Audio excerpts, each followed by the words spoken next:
नमस्कार साथियों, मैं हूं आपके साथ मनीष डांगी। दोस्तों, आज हम बात करेंगे सामान्य विज्ञान के टॉपिक हैं साबुन एवं अपमार्जक। ये टॉपिक दोस्तों सीईटी, तृतीय श्रेणी शिक्षक भर्ती परीक्षा, प्रधानाध्यापक भर्ती परीक्षा, अन्य सभी प्रतियोगी परीक्षाओं के लिए बहुत ही महत्वपूर्ण है। मित्रों, इस वीडियो में मैं इस क्लास में यदि बात करें तो परीक्षा की दृष्टि से जितने भी महत्वपूर्ण प्रश्न बनते हैं उनका हम डिस्कस करेंगे। तो बढ़ते हैं दोस्तों पहले क्वेश्चन की तरफ। और एक दोस्तों रिक्वेस्ट आपसे, यदि आपने हमारा चैनल सब्सक्राइब नहीं किया है तो जरूर करें। प्रश्न है आपका, पारदर्शी साबुन बनाने के लिए साबुन को घोलने के लिए किस रसायन को मिलाया जाता है? Option A ethanol, option B benzene, option C propylene, option D ethanoic अम्ल। मित्रों, इसका सही जवाब रहेगा एथेनॉल।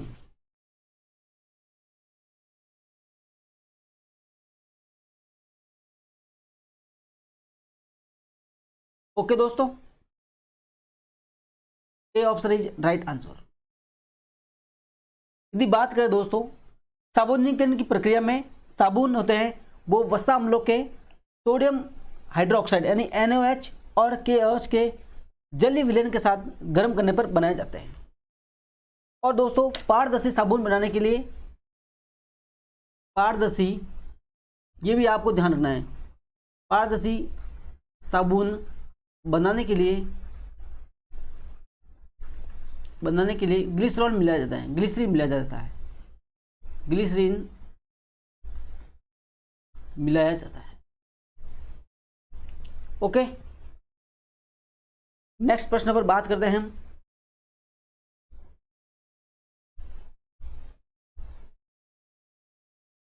सत्य कथन चुनिए।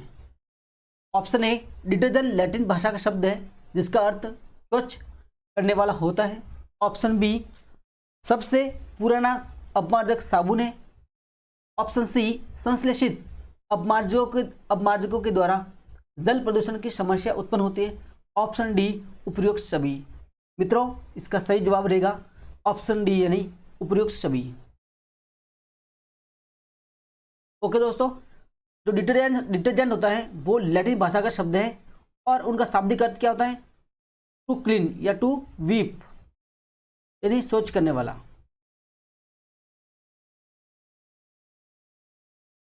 ओके, और दोस्तों यदि बात करें, कई बार एग्जाम में पूछा भी जाता है, कई बार ऐसा क्या होता है कि एग्जाम में सीधा पूछ लिया जाता है कि सबसे पुराना अपमार्जक क्या है, तो वो आपको ध्यान रखना है। सबसे पुराना अपमार्जक क्या है? साबुन है। और संश्लेषित अपमार्जकों के द्वारा जल प्रदूषण की समस्या उत्पन्न होती है, ये आपको भी ध्यान रखना है। नेक्स्ट प्रश्न की बात करते हैं। जी हाँ, अपमार्जक किससे बनने होते हैं? ऑप्शन ए सल्फोनिक एसिड के, अमोनियम लवण के। ऑप्शन बी बेंजोइक एसिड के, सोडियम लवण के। ऑप्शन सी फैटी एसिड के, सोडियम लवण के। ऑप्शन डी ये सभी। मित्रों, इसका सही जवाब रहेगा सल्फोनिक एसिड के, अमोनियम लवण, यानी कि ए option is right answer. Okay दोस्तों, बात करते हैं हम अपमार्जक के बारे में। अपमार्जक दोस्तों सामान्यतः लंबी कार्बन श्रृंखला वाले सल्फोनिक लवण अथवा लंबी कार्बन श्रृंखला वाले अमोनियम लवण होते हैं।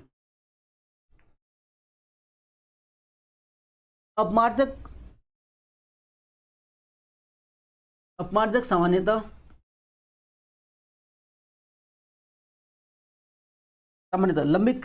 लंबी कार्बन श्रृंखला वाले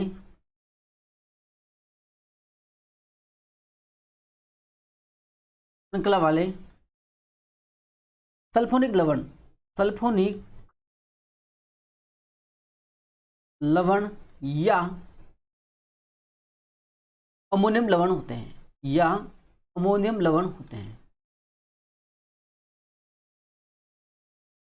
लवण होते हैं जो क्लोराइड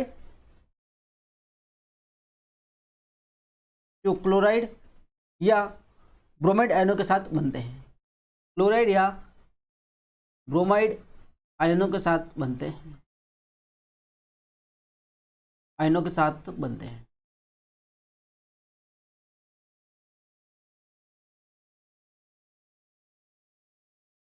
ओके दोस्तों, अपमार्जक होते हैं वो sodium alkyl sulphate, sodium alkyl sulphate तथा सोडियम एल्किल बेंजीन सल्फोनेट होते हैं। ओके, अब बात करते हैं नेक्स्ट प्रश्न की। ये आपको, ये लाइन लिखी हुई है, अच्छे से आपको याद रखनी जरूरी है।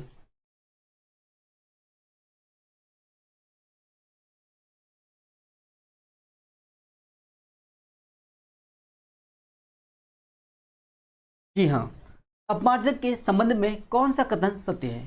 4 स्टेटमेंट लिखे हुए हैं, उनमें से आपको दोस्तों एक कथन का, सही कथन का चयन करना है। तो अपमार्जक के संबंध में कौन सा कथन सत्य है? 3 कथन असत्य लिखे हुए हैं और एक सत्य लिखा हुआ। ये केवल कठोर जल में कार्य करता है, ये केवल मृदु जल में कार्य करते हैं, और सी ऑप्शन है दोस्तों, ये कठोर तथा मृदु जल दोनों में कार्य नहीं करते हैं। ऑप्शन डी, ये कठोर तथा मृदु जल दोनों में कार्य करते हैं। तो मित्रों, इसका सही जवाब रहेगा D option is right answer. अपमार्जक होते हैं दोस्तों, अपमार्जक कठोर एवं मृदु जल दोनों में कार्य करते हैं। ओके, अपमार्जक कठोर तथा मृदु जल दोनों में कार्य करते हैं।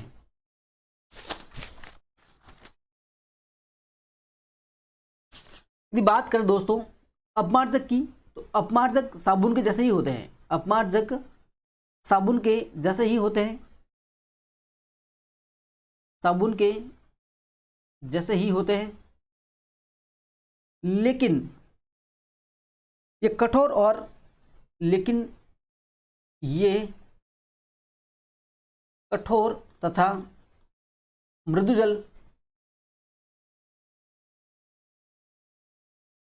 मृदु जल दोनों में कार्य करते हैं।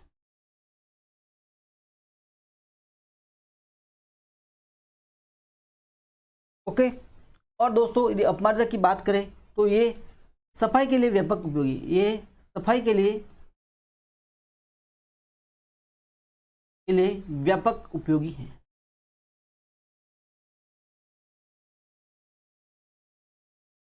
ओके, अगले प्रश्न पर बात करते हैं।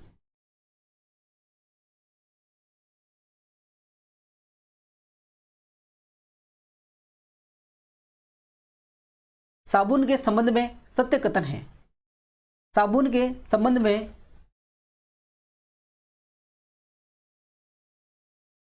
ये दोस्तों असत्य कथन है ना, ये ध्यान रखना है। साबुन के संबंध में असत्य कथन है।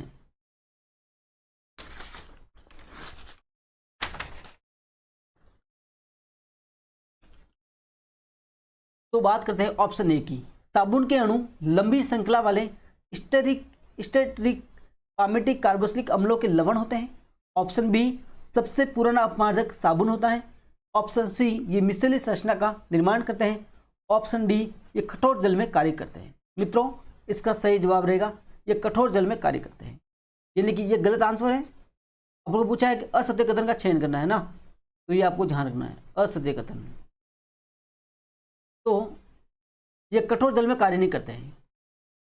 साबुन की बात करें तो साबुन के अणु लंबी श्रृंखला वाले स्टेरिक पामेटिक जो कार्बोक्सिलिक अम्ल है, कार्बोक्सिलिक अम्ल होते हैं, उनके लवण होते हैं। और बात करें सबसे पुराना अपमार्जक कौन सा है, साबुन है। और दोस्तों ये मिश्रित संरचना का निर्माण करते हैं, लेकिन ये साबुन होते हैं वो मृदु जल में कार्य करते हैं। साबुन की बात करें, साबुन मृदु जल में कार्य करते हैं, मृदु जल में कार्य करते हैं, लेकिन कठोर जल में कार्य नहीं करते हैं, लेकिन कठोर जल में कार्य नहीं करते हैं।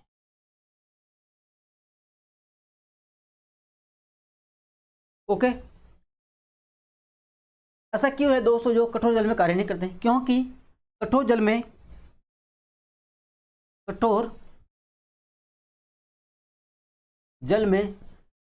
Calcium calcium ion the magnesium ion उपस्थित होते हैं, उपस्थित होते हैं। जो कि साबुन के अणु में से, जो कि ये आयन होता है जो कि साबुन के अणु में से, साबुन के अणु में से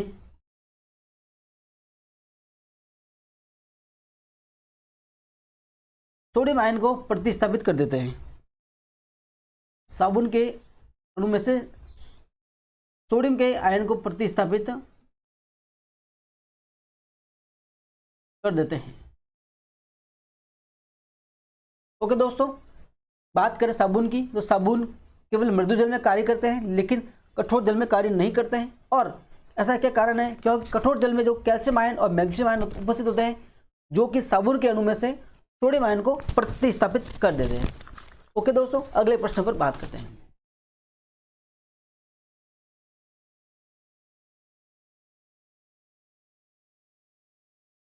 दोस्तों लगा देना स्टार, ये सवाल पक्का एग्जाम आएगा।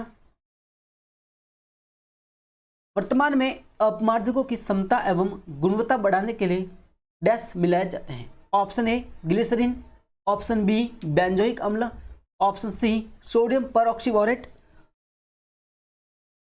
ऑप्शन डी एथेनोइक अम्ल। मित्रों इसका सही जवाब रहेगा सोडियम परऑक्सीबोरेट। ओके, इस प्रकार C option is right answer. वर्तमान में अपमार्जकों की क्षमता एवं गुणवत्ता बढ़ाने के लिए अकार्बनिक फॉस्फेट, अकार्बनिक फॉस्फेट,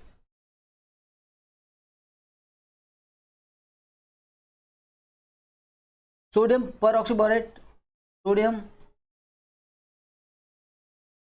परऑक्सीबोरेट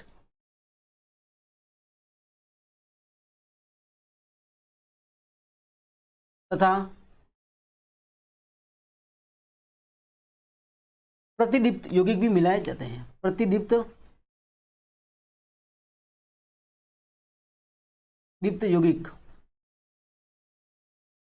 मिलाए जाते हैं। ऐसा प्रश्न भी आ सकता है कि वर्तमान में अपमार्जकों की क्षमता, वर्तमान में यह प्रश्न ऐसा आ सकता है कि अपमार्जकों में सोडियम परऑक्सीबोरेट क्यों मिलाया जाता है। तो ऑप्शन ऐसा आ सकता है कि क्षमता एवं गुणवत्ता बढ़ाने के लिए, या फिर नॉर्मल वे वो ऑप्शन डाल देता है अलग से, तो उनका आप ध्यान रखना है। और दोस्तों ग्लिसरीन क्यों मिलाया जाता है? पारदर्शी साबुन बनाने के लिए। तो ऑप्शन ये भी लिख सकता है कि पारदर्शी साबुन बनाने के लिए, तो वो आपको ध्यान रखना है। तो मित्रों इसका सही जवाब रहेगा सोडियम परऑक्सीबोरेट। अगले प्रश्न पर बात करते हैं।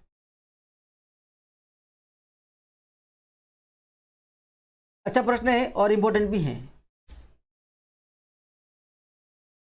क्या कारण है कि साबुन का घोल बादल जैसा दिखाई देता है? अच्छा प्रश्न है, इनको भी याद दोस्तों इंपॉर्टेंट लगा देना। इस प्रश्न की बात की जाए, ये प्रश्न एनसीईआरटी जो 10th की एनसीईआरटी बुक्स है वहां से मैंने इनको संकलित किया है। एनसीईआरटी पेज संख्या बता देता हूं, 84 पेज संख्या है। ओके, तो क्या कारण है कि साबुन का घोल बादल जैसा दिखाई देता है? ऑप्शन ए प्रकाश के अपवर्तन के कारण, प्रकाश के प्रकीर्णन के कारण, ऑप्शन सी पूर्ण आंतरिक परावर्तन, ऑप्शन डी विवर्तन। दोस्तों इसका सही जवाब रहेगा प्रकाश के प्रकीर्णन के कारण, यानी कि B option is right answer. यदि बात करें दोस्तों साबुन के जो मिसेल होते हैं, साबुन के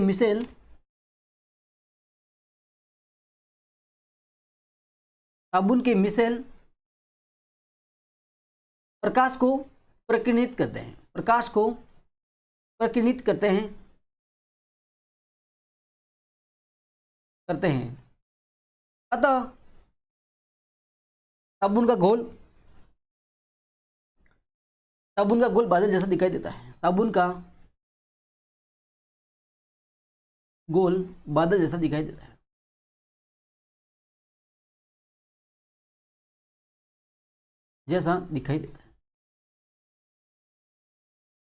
दोस्तों प्रकाश के जितना भी जो प्रकाश के अपवर्तन है, प्रकीर्णन है, परावर्तन है या विवर्तन है या फिर वो वर्ण विक्षेपण है, उनकी अलग से कक्षा में उनकी बात करेंगे। और दोस्तों यदि बात करें सभी मिसेल होते हैं ना, जो मिसेल सभी मिसेल ऋण आवेशित होते हैं। समान आवेशित या फिर ऋण आवेशित होते हैं, ऋण आवेशित होते हैं, अतः ये अक्षेपित हो जाते हैं, अतः यह अक्षेपित हो जाते हैं।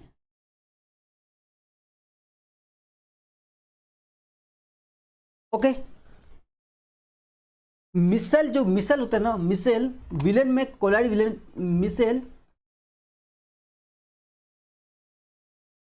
मिसेल विलेन के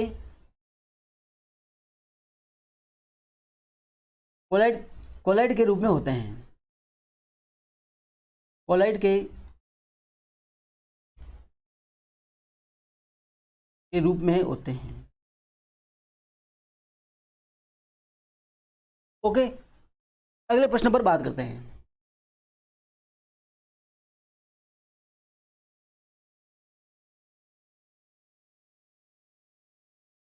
साबुन के अणु में होता है, यह प्रश्न प्रधानाध्यापक भर्ती परीक्षा में पूछा गया था, तो आपको ध्यान रखना है। ऑप्शन ए, एक जल विरागी शीर्ष और एक जल विरागी पूष।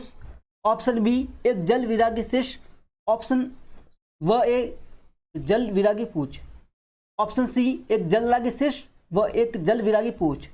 और ऑप्शन डी, एक जल विरागी शीर्ष और एक जल विरागी पूछ। देखो दोस्तों, ऑप्शन लगभग आपको दिखाई में समान लगते हैं, समान प्रतीत होते हैं, लेकिन ऑप्शन को अच्छे से पढ़ना है, फिर उसका उत्तर देना है।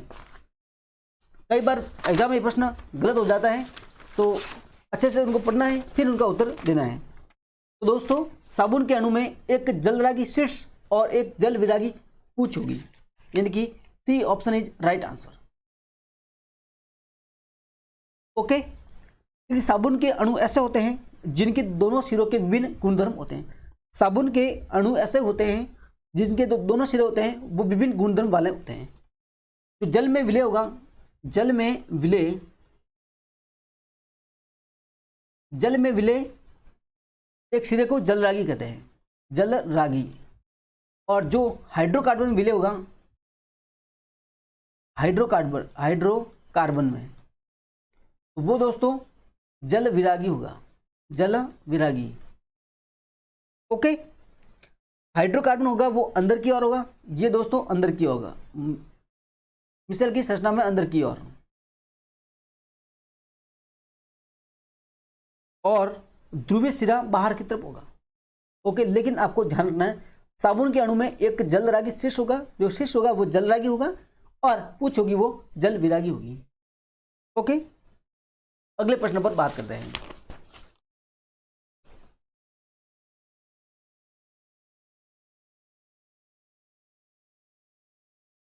निम्नलिखित में से कौन सा यौगिक का उदाहरण है? मित्रों, मैं यहाँ इस प्रश्न में ये स्पष्ट करना चाहता हूं कि साबुन एक यौगिक का उदाहरण है। बाकी मैं जो यौगिक का टॉपिक है, यौगिक तत्व परमाणु संरचना में पढ़ूंगा, तो ये स्पष्ट आप ध्यान रखें। तो निम्नलिखित में से कौन सा यौगिक का उदाहरण है? ऑप्शन ए शहद, ऑप्शन बी दूध, option C potassium, option D साबुन। दोस्तों, इसका सही जवाब रहेगा साबुन, यानी कि D option is right answer. ऐसा प्रश्न भी पूछा जा सकता है कि साबुन के संबंध में कौन सा कथन सत्य है, तो ये स्टेटमेंट नहीं बना सकता है कि साबुन एक यौगिक का उदाहरण है या साबुन यौगिक जैसा व्यवहार दर्शाता है, तो वो आपको ध्यान रखना है। पोटेशियम जानते हैं, पोटेशियम एक एलिमेंट यानी तत्व है, इसका प्रतीक दोस्तों क्या है? ये भी एक जो रीट का एग्जाम हुआ था, उसमें पूछा गया था कि पोटेशियम का प्रतीक क्या है ना, तो आपको ध्यान रखना है। और उसमें पहला ऑप्शन ये भी था, पी लिख दिया था ऑप्शन में, वो भी आपको अच्छे से ध्यान होना जरूरी है।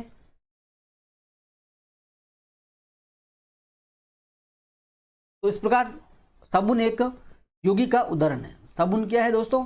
एक यौगिक का उदाहरण है। साबुन एक यौगिक का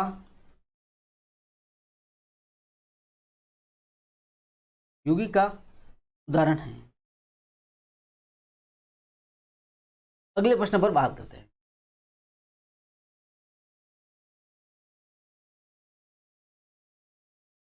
कठोर जल में कपड़े अच्छे तरीके से साफ नहीं हो पाते हैं, क्योंकि ये प्रश्न एलडीसी में पूछा गया था।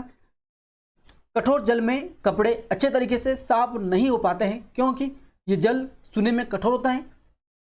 कठोर जल में लवण कम होते हैं जो सफाई की प्रक्रिया को बढ़ाते हैं, ऑप्शन सी है साबुन धूल के कणों पर जुड़ने के बजाय लवणों के साथ अभिक्रिया करके स्कम का निर्माण करते हैं। ऑप्शन डी कठोर जल भारी होता है।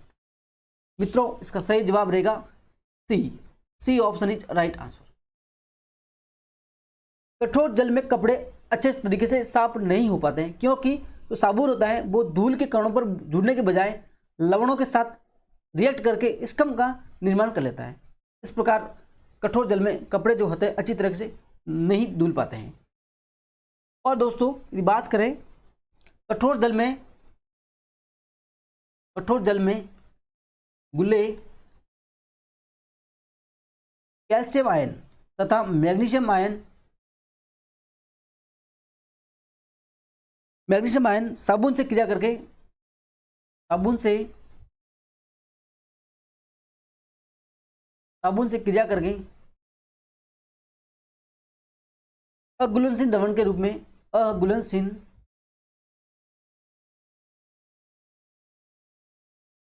लवण के रूप में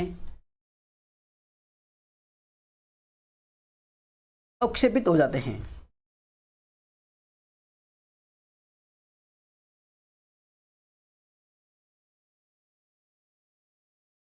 ओके दोस्तों